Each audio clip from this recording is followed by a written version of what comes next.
Saramago é 100, um olhar sobre seus romances pela voz de Raul Oliveira.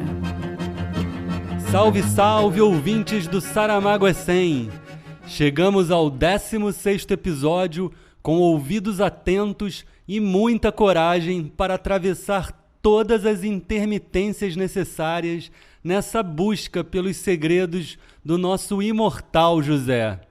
Após termos vencido as eleições da cidadania, vamos ensaiar ainda mais neste episódio, repleto de música e reflexões. Luzes apagadas, terceiro sinal soando e cortinas se abrindo. Músicos no palco. Atenção, o espetáculo vai começar!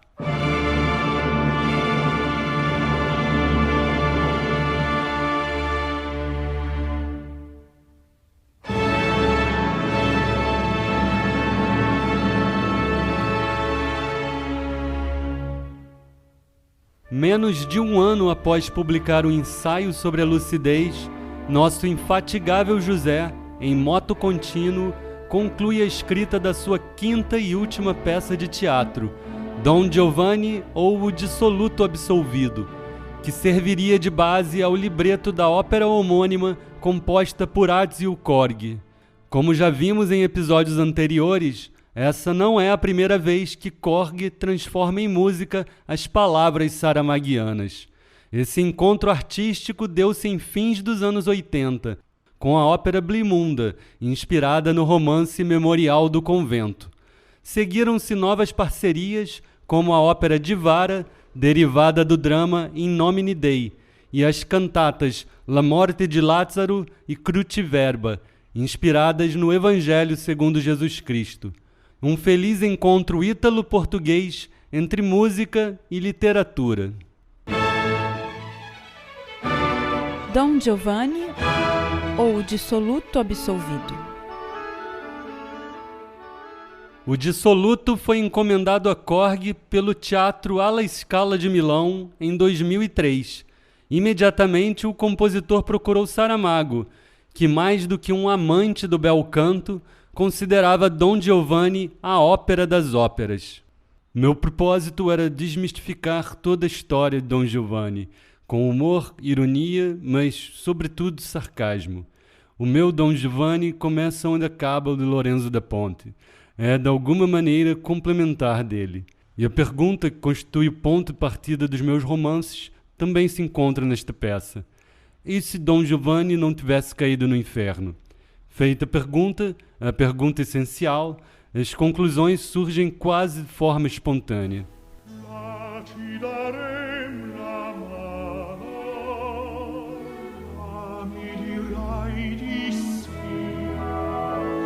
Um sedutor seduzido. Esse Don Giovanni, humanizado e absolvido por Saramago, tem como epígrafe natural o provérbio "nem tudo é o que parece", e a poética e também natural dedicatória a Pilar, meu Pilar. Episódio 16 – As intermitências da morte. Ancorado em sólidos pilares afetivos, Saramago respira trabalho e produz cada vez mais. Aos 83 anos, apenas 8 meses após o Don Giovanni, lança seu 15º romance, As Intermitências da Morte. Nessa divertida fábula, escrita com alegria, Saramago brinca com a morte em todas as suas perspectivas. A história se passa em um certo país onde acontece algo nunca visto desde o princípio do mundo. A morte decide suspender seu trabalho letal. As pessoas deixam de morrer. A euforia coletiva toma conta das ruas, mas rapidamente é sufocada pelo desespero e pelo caos. Motivos não faltam. Se é certo que as pessoas já não morrem, não significa que o tempo tenha parado. O destino dos homens seria então uma velhice eterna. Partindo uma vez mais de uma proposição contrária às evidências, José desenvolve uma narrativa de grande fecundidade literária, social e filosófica, com foco na perplexidade dos seres humanos diante da impostergável finitude da existência.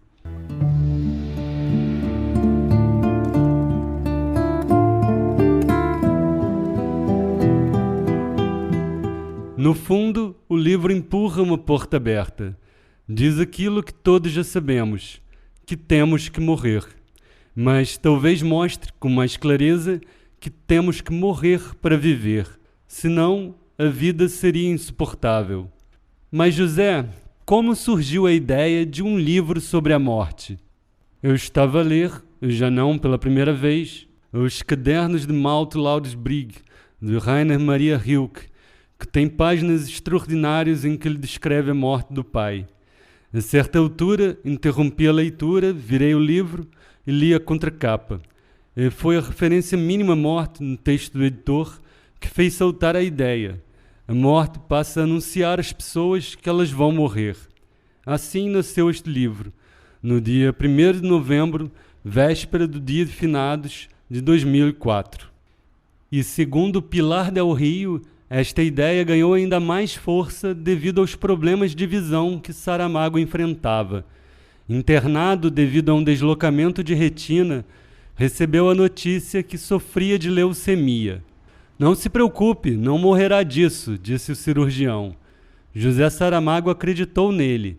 Não sofreu de ansiedades nem depressões. Simplesmente começou a escrever as intermitências da morte.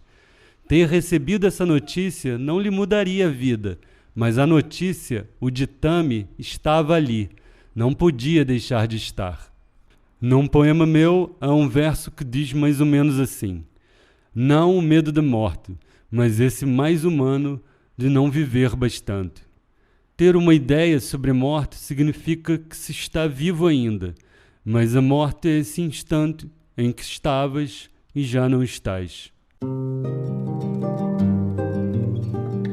Epígrafe e dedicatória. A dedicatória segue o ritual apaixonado. A Pilar, minha casa. Já as epígrafes são duas. A primeira, pertencente ao seu imaginário livro das previsões, profetiza: saberemos cada vez menos o que é um ser humano. A segunda, do filósofo Wittgenstein, sugere: pensa, por exemplo, mais na morte, e seria estranho, em verdade, que não tivesse de conhecer por esse fato novas representações, novos âmbitos de linguagem. E assim começa o romance.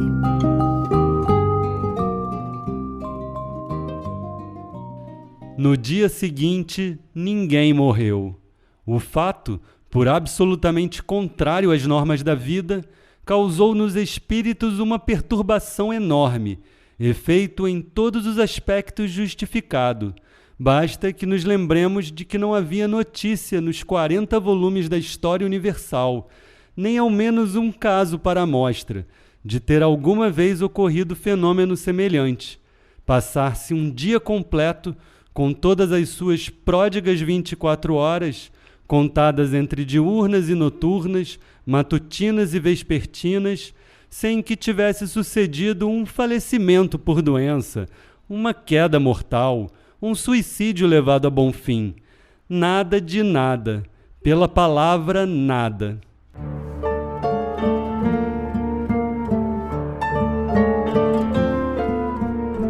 Ano novo, vida nova. Ou melhor, vida eterna. A partir da hora zero daquele 1º de janeiro, nesse país não nomeado, ninguém mais morreu. Nem mesmo doentes terminais, anciãos desenganados ou vítimas até então fatais de desastres automobilísticos. Em um primeiro momento, a euforia da vida eterna tomou conta da população. Vencemos a morte, não há mais o que temer. Será?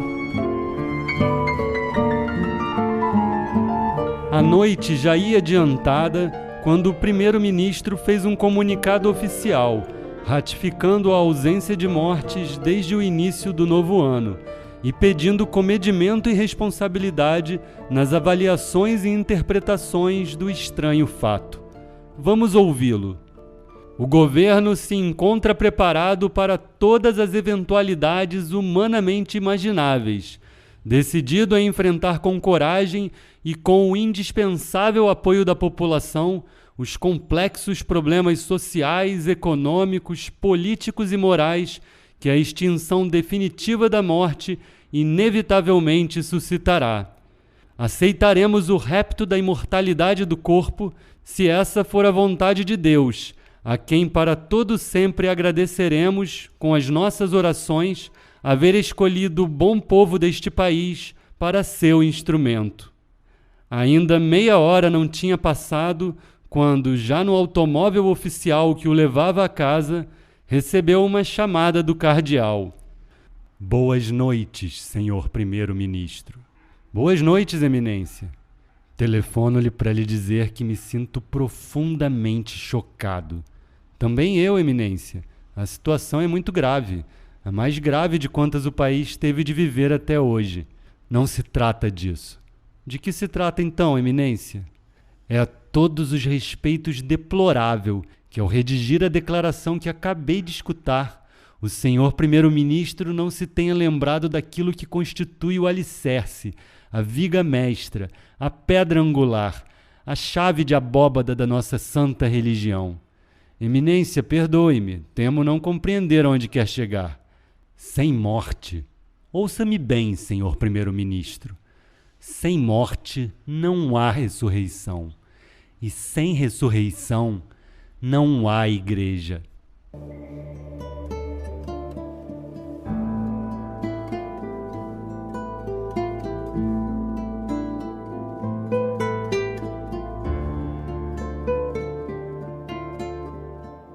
O problema é este. Morremos e então nos perguntamos: e aí? Morro e o que acontece depois? Alguns de nós sabem que não acontece nada e ponto final. Acabou. Digo que a essência humana é um intermédio entre o nada e o nada. O nada porque antes de nascer o que havia antes era o nada. Depois também é o nada. Para nós, do ponto de vista do ser, é o nada. Mas outros não pensam assim. Pensam que tem de haver algo que chamam de Deus. Fora da cabeça humana, não há nem bem, nem mal, nem ideal, nem Deus. Não há nada. Tudo isso está dentro da nossa cabeça.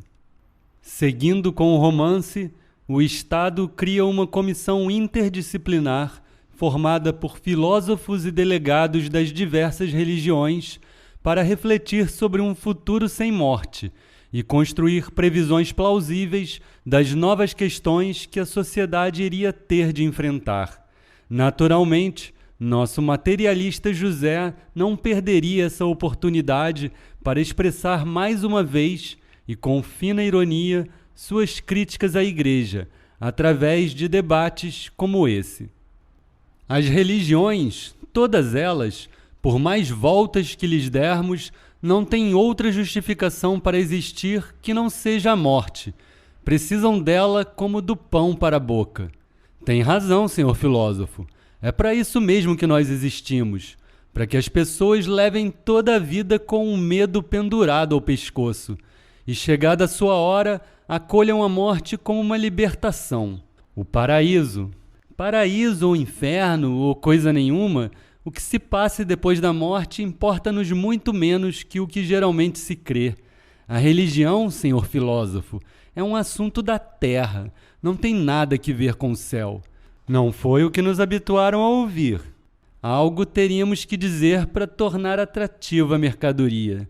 Isso quer dizer que em realidade não acreditam na vida eterna? Fazemos de conta.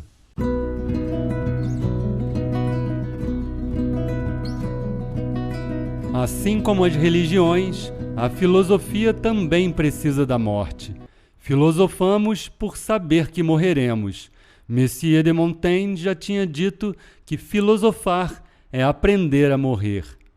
Logo após a Igreja, importantes setores profissionais entram em pânico com a nova perspectiva. Companhias seguradoras prevêem a anulação maciça dos contratos, mas, como sempre, logo encontram novas formas de manter e lucrar com os agora eternos segurados, estipulando a idade de 80 anos para pagamento dos prêmios, passíveis de renovação automática por mais 80 anos, ad infinitum. Agências funerárias, desprovidas de sua matéria-prima, negociam com o Estado a obrigatoriedade do enterro de cães, gatos, canários e papagaios, já que a morte não se ausentou da vida animal. Hospitais se desesperam com a inevitável superlotação e, com o aval do governo, estabelecem critérios para que pacientes em estado de vida suspensa sejam entregues aos cuidados das famílias. Também os asilos clamam angustiados contra um futuro de hóspedes eternos, verdadeiros cemitérios de vivos habitados por multidões de pais, avós, bisavós, trisavós, legiões dos de má vista e mau ouvido, dos herniados, dos catarrosos, dos que fraturaram o colo do fêmur, dos paraplégicos, dos caquéticos agora imortais, que não são capazes de segurar nem a baba que lhes escorre do queixo. Vossas Excelências, senhores que nos governam, talvez não nos queiram crer, mas o que aí nos vem em cima é o pior dos pesadelos que alguma vez um ser humano pôde haver sonhado. Antes a morte, senhor primeiro-ministro, antes a morte que tal sorte. Instalado o caos, o que fazer? Talvez enganar a morte através da inesgotável capacidade inventiva da espécie humana, potencializada pela pena de um certo José. Em uma aldeia, a poucos quilômetros da fronteira com um dos países limítrofes, uma família de camponeses tinha 2 parentes em estado de morte parada. Um avô patriarcal, reduzido a mísero farrapo, e uma criança de poucos meses, a quem não tinham tido tempo de ensinar nem a palavra vida, nem a palavra morte, e a quem a morte real recusava dar-se a conhecer. Sábio e ainda consciente, o avô determinou que o levassem, à noite, ao outro lado da fronteira, lá onde, segundo a sua ideia, a morte, ainda em vigor naquele país, não teria mais remédio que aceitá-lo. Dito e feito, cruzada a fronteira, avô e neto faleceram e foram enterrados pela própria família em uma mesma cova aberta na terra fofa.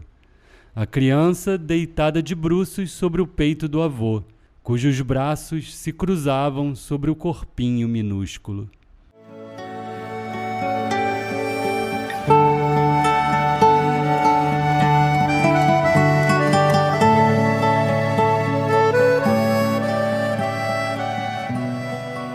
A notícia da possibilidade de morte, ainda que clandestina, se desdobrou em muitos lances.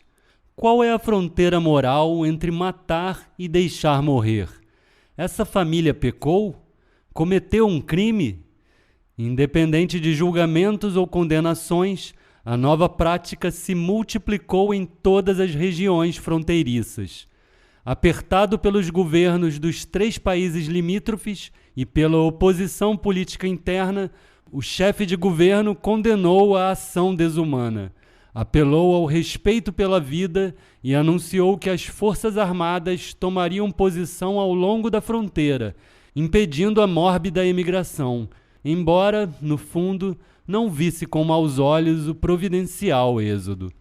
Entretanto, exércitos e vigilantes não foram suficientes para impedir a ação de uma nova máfia, sordidamente responsável pelo tráfico clandestino de padecentes terminais. A morte é mesmo um grande negócio.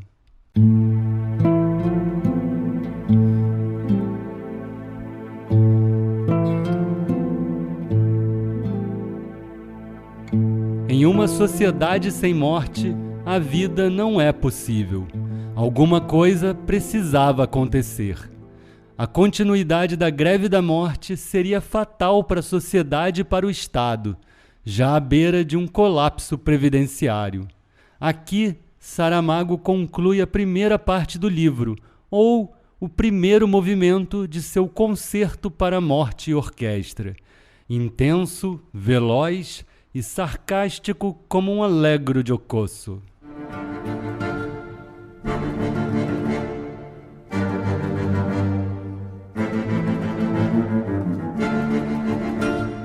E alguma coisa aconteceu. Um envelope de cor violeta, antigo, sem endereço de remetente ou destinatário, surgiu como por mágica sobre a mesa do diretor-geral da Televisão Nacional. O seu teor foi lido pelo próprio, ao vivo e em horário nobre, no telejornal daquele mesmo dia. Senhor diretor-geral da Televisão Nacional, venho informar de que a partir da meia-noite de hoje se voltará a morrer tal como sucedia desde o princípio dos tempos. Devo explicar que a intenção que me levou a interromper a minha atividade, a parar de matar, foi oferecer a esses seres humanos que tanto me detestam uma pequena amostra do que para eles seria viver sempre, isto é, eternamente.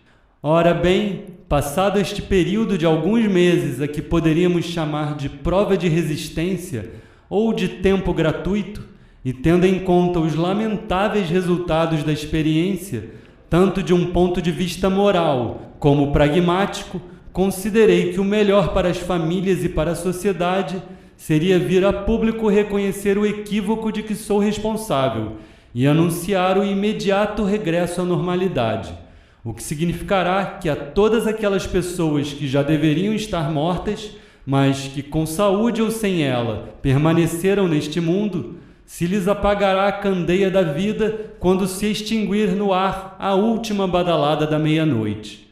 Porém, um ponto há em que sinto ser minha obrigação dar a mão à palmatória, o qual tem que ver com o injusto e cruel procedimento que vinha seguindo, que era tirar a vida às pessoas sem aviso prévio. A partir de agora, toda a gente passará a ser prevenida por igual e terá um prazo de 1 semana para pôr em ordem o que ainda lhe resta de vida, fazer testamento e dizer adeus à família, pedindo perdão pelo mal feito, ou fazendo as pazes com o primo com quem desde há 20 anos estava de relações cortadas. Dito isto, senhor diretor-geral da Televisão Nacional, só me resta pedir-lhe que faça chegar hoje mesmo a todos os lares do país esta minha mensagem autógrafa, que assino com o nome com que geralmente se me conhece: Morte.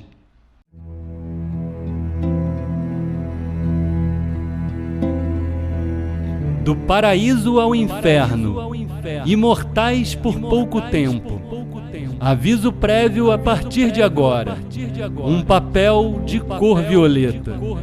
Manchetes como essas estamparam as capas de todos os jornais daquele país nesse dia seguinte em que dezenas de milhares de pessoas voltaram a morrer. Muito mais que uma hecatombe. Durante 7 meses, que tantos foram os que a trégua unilateral da morte havia durado, tinham-se ido acumulando em uma nunca vista lista de espera mais de 60 mil moribundos, exatamente 62.580, postos de uma vez em paz por obra de um instante único, de um átimo de tempo carregado de uma potência mortífera que só encontraria comparação em certas repreensivas ações humanas. A propósito, não resistiremos a recordar que a morte, por si mesma, sozinha, sem qualquer ajuda externa, sempre matou muito menos que o homem.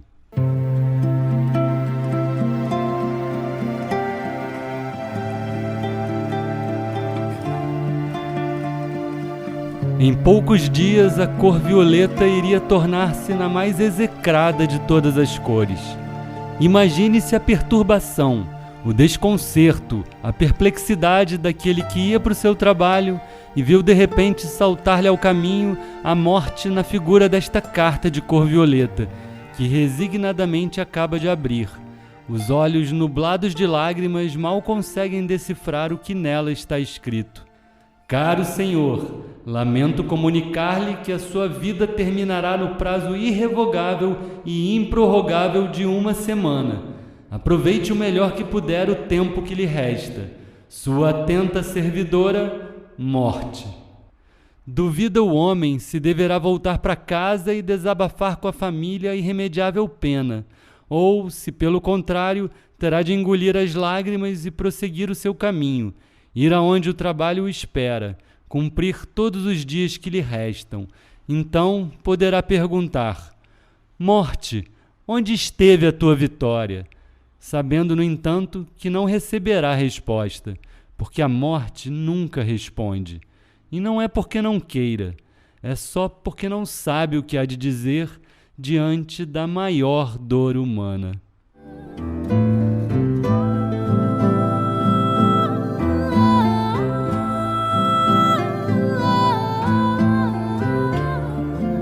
A morte não é uma entidade externa a nós. Aquilo a que nós chamamos morte é algo do impalpável, do indefinível, que habita desde que nascemos dentro de cada um de nós. É pessoal e intransferível. Talvez preferíssemos um sinal, um esqueleto envolto num lençol. Reconhecê-la-íamos e isto seria tranquilizador. Talvez, mas não passaria de uma representação. Minha morte nasceu comigo e quando me matar, morrerá comigo. Assim pensava José Saramago, embora no seu romance tenha brincado com a morte, experimentando suas representações mais alegóricas possíveis, como aquela figura medieval de capuz e foice, esquelética e sinistra. Voltando à fábula, médicos legistas e peritos em reconstituição de rostos a partir de caveiras investigavam qual seria a identidade da morte, para, localizada, poderem convencê-la a tratar com mais compaixão os infelizes condenados, que reagiam das formas mais estapafúrdias possíveis ao suplício do aviso prévio. E os estudos preliminares concluíram que a morte, em todos os seus traços, atributos e características, era inconfundivelmente uma mulher. Inconfundivelmente uma mulher saramaguiana.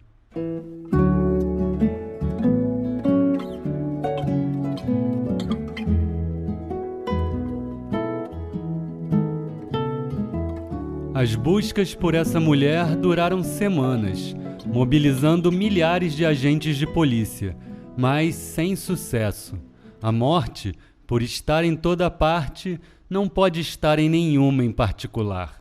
No entanto, seguindo a leitura, a vemos em sua sala fria, sentada numa cadeira e embrulhada no seu lençol, e tendo na orografia da sua óssea cara um ar de total desconcerto. Uma carta de cor violeta foi recusada, devolvida à procedência.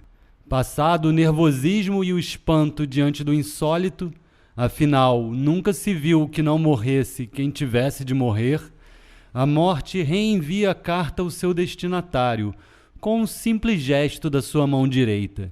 Magias mortais. Porém, em vão. Mais uma vez, a carta reaparece na sua frente, diante de suas órbitas atônitas e vazias.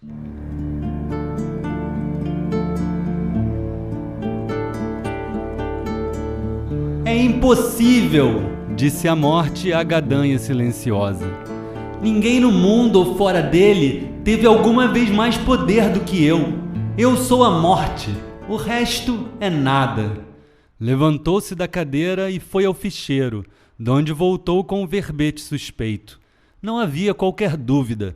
O nome conferia com o do sobrescrito. A morada também. A profissão era de violoncelista. O estado civil em branco, sinal de que não era casado, nem viúvo, nem divorciado.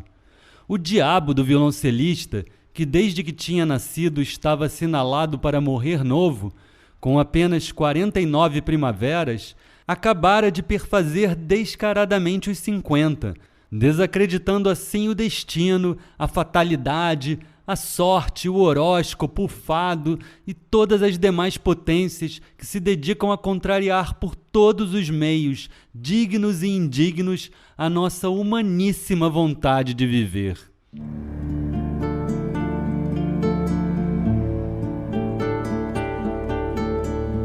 Cada vez mais perplexa, a morte, cega em sua aflição, envia novamente a carta que retorna pela terceira vez.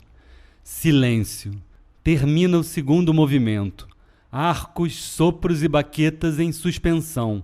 Foco na batuta. A música não pode parar.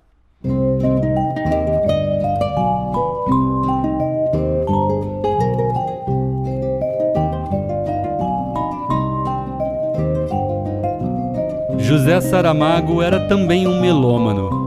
Amante da música de concerto e das óperas, dizia não distinguir entre a aura da música e a aura da palavra. Dizia que falar não é mais do que fazer música. Quando eu era muito mais novo, comecei a estudar música na Academia dos Amadores de Música, com a ideia de vir a tocar violoncelo. Nunca lhe pus as mãos em cima, mas sempre me ficou essa vontade por se tratar de um instrumento cujo som mais se aproxima da voz humana. Violoncelos à parte, abro um parênteses pessoal para contar aos ouvintes que sou músico por profissão, contrabaixista da Orquestra Sinfônica Nacional da UF. E, claro, morro de ciúmes dessa relação entre Saramago e o cello. Mas tudo bem, eu te perdoo, José. Bom, falando sério agora, nosso protagonista é o último dos clássicos solteirões de meia-idade saramaguianos, da mesma linhagem de Ricardo Reis, Raimundo Silva, Senhor José e Tertuliano Máximo Afonso, todos artistas sensíveis em busca da vida.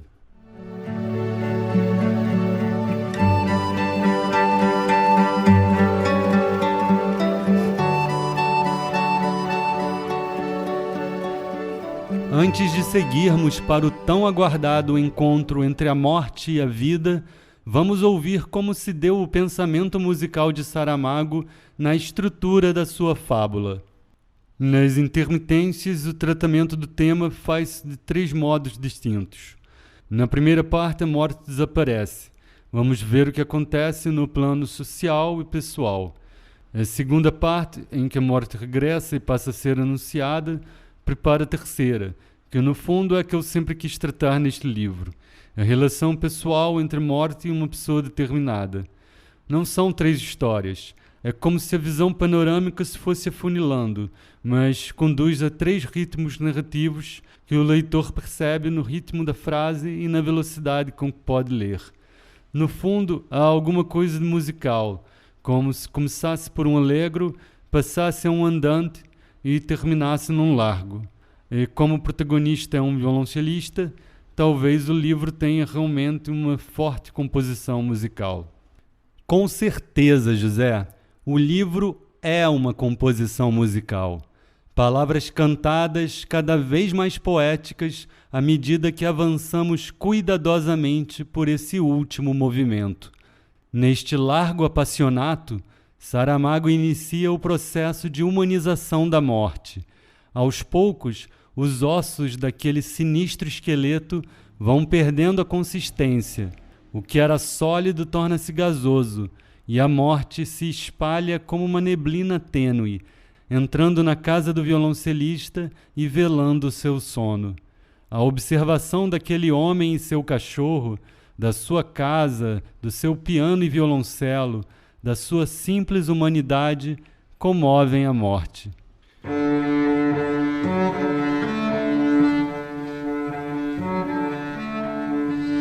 Por um instante, a morte soltou-se a si mesma, expandindo-se até as paredes. Encheu o quarto todo e alongou-se como um fluido até a sala contígua. Aí, uma parte de si deteve-se a olhar o caderno que estava aberto sobre uma cadeira. Era a suíte número 6, opus 1012 em Ré maior, de Johann Sebastian Bach, composta em Cothen. E não precisou de ter aprendido música para saber que ela havia sido escrita, como a Nona Sinfonia de Beethoven, na tonalidade da alegria, da unidade entre os homens, da amizade e do amor. Então aconteceu algo nunca visto, algo não imaginável. A morte deixou-se cair de joelhos. Era toda ela, agora, um corpo refeito. Por isso que tinha joelhos, e pernas, e pés, e braços, e mãos, e uma cara que entre as mãos se escondia, e uns ombros que tremiam não se sabe por quê. Chorar não será. Não se pode pedir tanto a quem sempre deixa um rasto de lágrimas por onde passa, mas nenhuma delas que seja sua. De volta à sua sala fria e solitária, ao lado da sua gadanha e dos arquivos dos vivos e dos mortos, a morte decide enfrentar a situação e voltar a dar as cartas, literalmente. Transfigurada em uma bela mulher de 36 anos, resolve entregar pessoalmente ao invencível violoncelista a sua carta violeta. Como uma mortal, desfila pela cidade, compra ingressos para os concertos da orquestra e se hospeda em um hotel próximo à morada da sua presa. Enigmática e transcendental, com seu sorriso sem alegria, seu perfume metade rosa e metade crisântemo, ela assiste de camarote o concerto e parabeniza o violoncelista pelo solo realizado. Depois de diálogos mortalmente ambíguos, dividem um táxi na volta para casa, mas não pronunciam palavra durante o trajeto e nem se despedem. Na madrugada, a morte lhe telefona e finalmente lhe fala sobre a carta. Tenho uma carta para lhe entregar e não lhe entreguei. Podia tê-lo feito à saída do teatro ou no táxi. Que carta é essa? Talvez lhe entregue no sábado, depois do concerto. Segunda-feira já terei saído da cidade. Não vive aqui? Viver aqui, o que se chama viver, não vivo. Não entendo nada. Falar consigo é o mesmo que ter caído num labirinto sem portas. Ora, aí está uma excelente definição da vida. Você não é a vida. Sou muito menos complicada que ela. Alguém escreveu que cada um de nós é por enquanto a vida. Sim, por enquanto. Só por enquanto.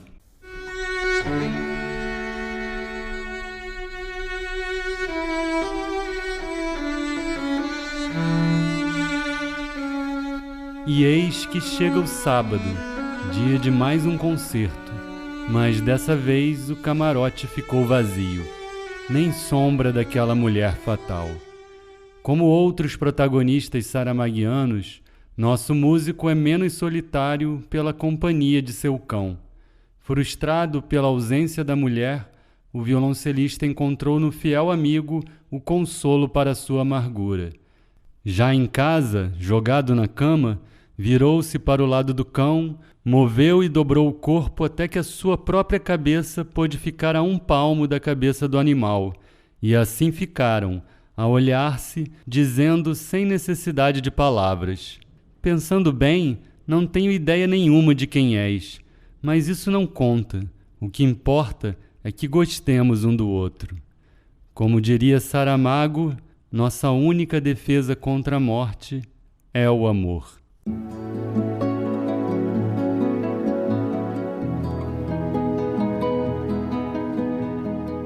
Emocionados, vamos chegando ao fim do livro e do episódio. As Intermitências foi minha segunda experiência no universo de Saramago, há mais de 20 anos. Reli-o na pandemia e agora mais uma vez. Seu universo musical me diz muito, e não foi fácil ocultar o final desse romance.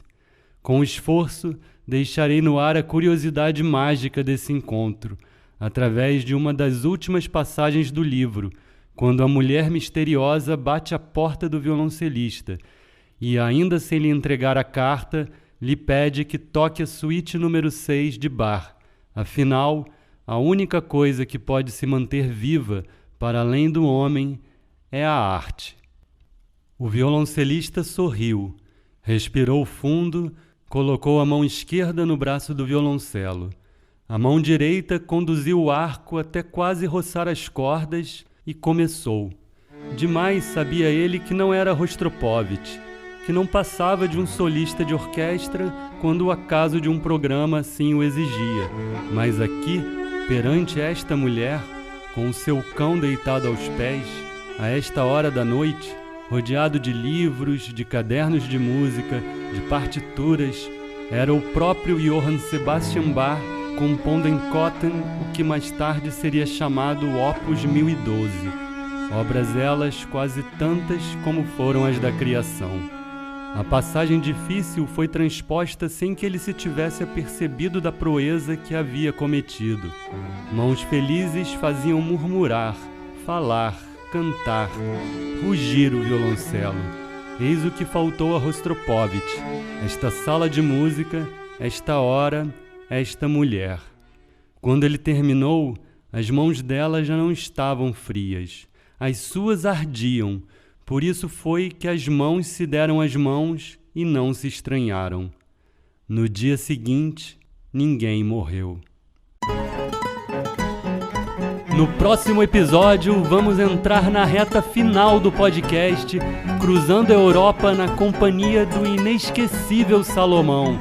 Vejo vocês na Viagem do Elefante. Até lá! O podcast Saramago é 100 tem pesquisa, roteiro, edição e apresentação de Raul de Oliveira. Direção de arte e locuções, Diana Machado. Design gráfico, Percy Ellis. E as músicas que vocês ouvem aqui são dos maravilhosos portugueses do Madre Deus. Se vocês quiserem deixar comentários ou sugestões, me acompanhem pelo Instagram, @raul.doliveira e YouTube Raul de Oliveira. Saramago é 100!